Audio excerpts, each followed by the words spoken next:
Ciao a tutti ragazzi, vi saluto. Mi chiamo Mor e vi parlo da Torino.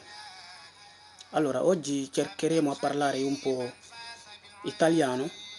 così spiegando anche il fascicolo a tanti colori che vivono qui e che magari non capiscono la nostra lingua. Quindi diciamo tanti di loro mi hanno interpellato a dirmi che si potevo spiegare il fascicolo così anche loro possono capire meglio. Allora, quindi oggi per il debrief parleremo un po' italiano e poi finiamo anche a spiegare nella nostra lingua il seguito. Allora, tutta questa settimana noi eravamo a parlare quindi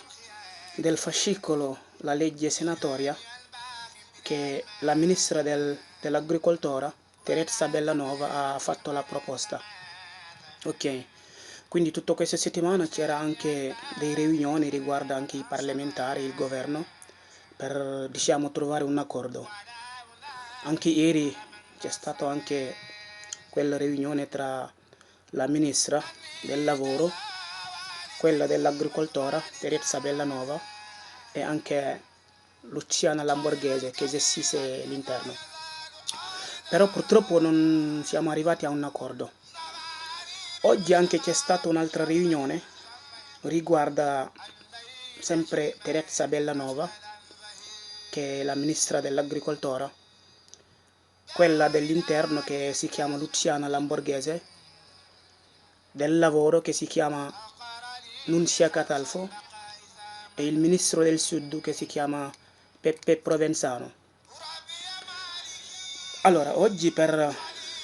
la riunione di oggi diciamo che non c'è ancora un accordo, però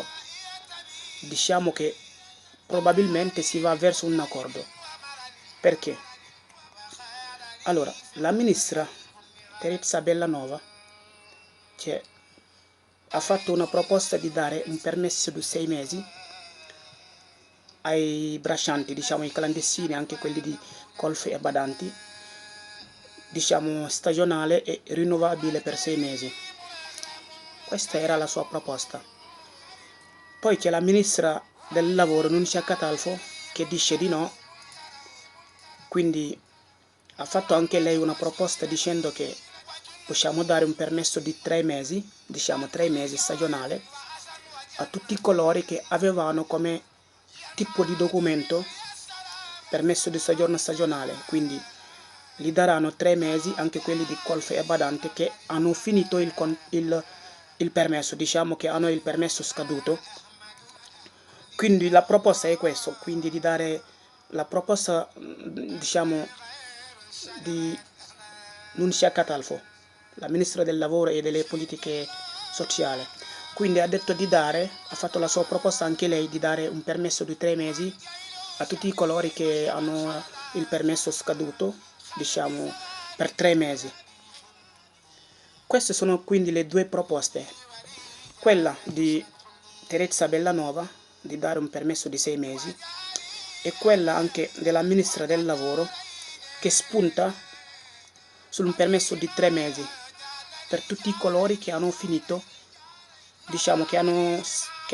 il permesso di soggiorno scaduto, che sia diciamo colf e badanti, anche quelli che hanno come tipo di documento lavoro stagionale. Quindi ci sarebbero questi due accordi, però ancora non c'è ancora il consensus per arrivare a un accordo finale. Allora, abbiamo visto che dall'altra parte c'è scontro tra la maggioranza, possiamo dire, nel senso che dall'altra parte c'è i grillini di Vitto Crimi che dice di no e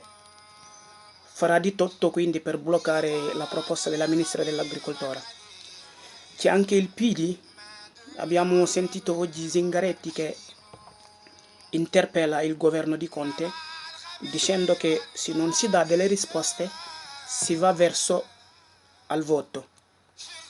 Ha detto così Zingaretti del PD oggi. Purtroppo anche abbiamo visto dall'altra parte il nostro caro Salvini, che diciamo un anno fa era al potere del Viminale, ragazzi. Cioè occupava tutte le potere. Era lui che faceva le leggi, ragazzi. Il signor Salvini. purtroppo oggi è diventato un cittadino ordinario che ha solo come arma di scendere in piazza, diciamo, a manifestare, come ha detto oggi, perché sta facendo delle minacce al governo di scendere in piazza per protestare con la Meloni anche. Yalla mo bari dole. Un anno fa quindi era lui a fare le leggi, Salvini, a avere tutti i poteri. Oggi è diventato un cittadino ordinario come tutti che scende in piazza a manifestare. Loolu mooy mbiri suñu borom. Mbokki taalibe yi ñu ngi leen di nuyu di leen ziar bu baax a baax di jéggulu ci parenthèse boobu nga xam ne donc ñi ko waraloon moom mooy donc suñu mbokk yi ñuy déglu te pratiquement ñu may interpellé fan yi yëpp ne waxtaan bi su ma ko mënoon a ubbi tuuti italien leeral leen donc débat sénatorial bi fi mu toll. donc loolu moo nekkoon tey sujet bi tey amaan na beneen réunion donc ni ma leen ko waxee bu amoon toujours rek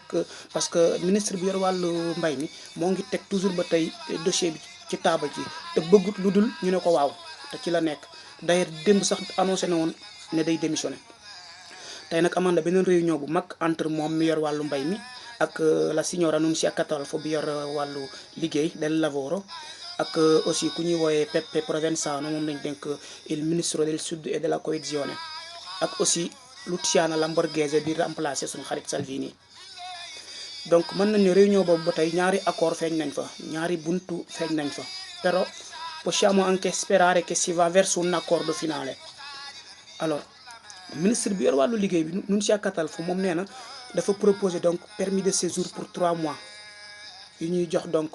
ñi nga xamante ne bi seen motif de séjour stagionale la woon ak golfe e badante magari donc pour ñu mën a liggéey dem sauver mbay mi ak tool yi donc 3 mois la proposer moom ñooñu ñi nga xamante ne bi seen séjour dafa jeex te nekkoon motivo stagionale donc loolu la proposé pour ñu jox leen yeneen 3 mois donc prolonger ko pour ñu mën a dem liggéey.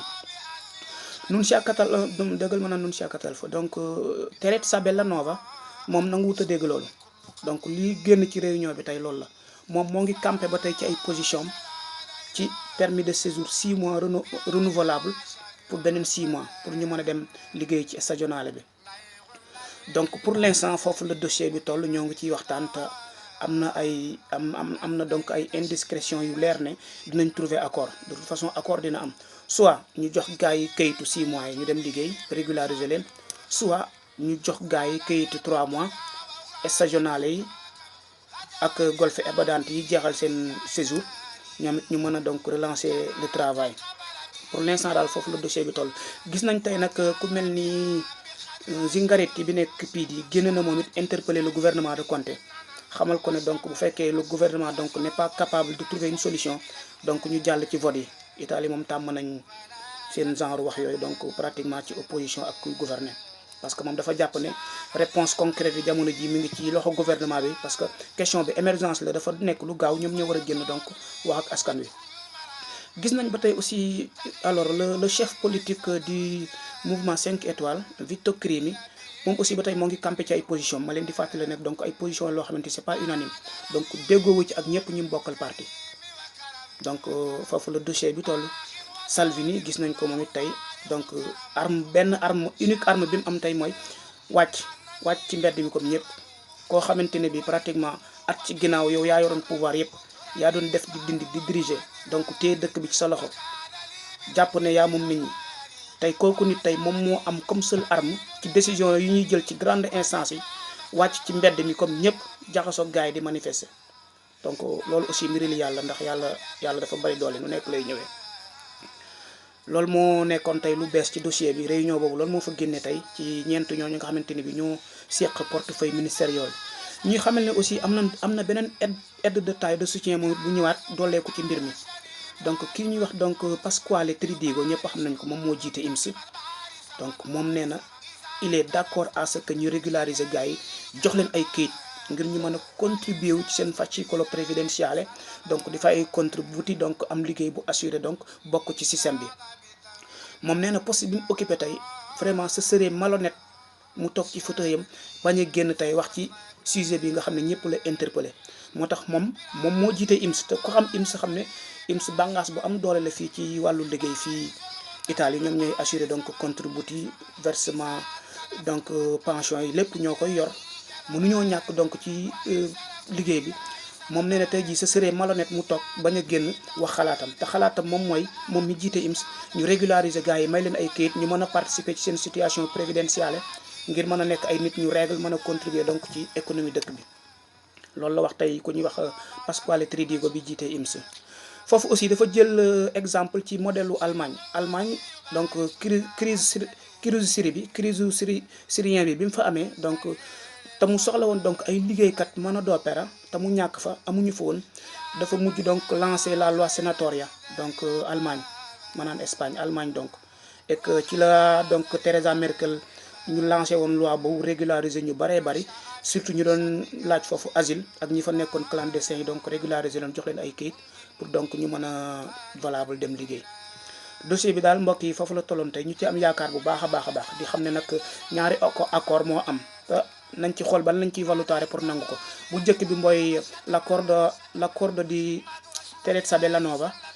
permessi di soggiorno per 6 mesi beneen bi mooy accordo bu Nunzia Catalfo donc permessi di soggiorno per 3 mesi surtout ñi nga xamante ni bi jamono ñi motif stagionale lañ am wala golfo e badandi te seen séjour jeex donc ñu relancer leen ko pour yeneen 3 mois pour donc ñu mën a dem liggéey. alors ñu ngi leen koy toppal nag duñ ci bàyyi dara ndax xam nañ ne lu intéressé donc suñ communauté bi la leneen lu ci feeñaat rek incha allah dinañ leen ko développé ci ni mu gën a gaawee ñu ngi leen di sant di leen gërëm di leen ñaanal weeru koor ak ndogub jàmm jërëjëf.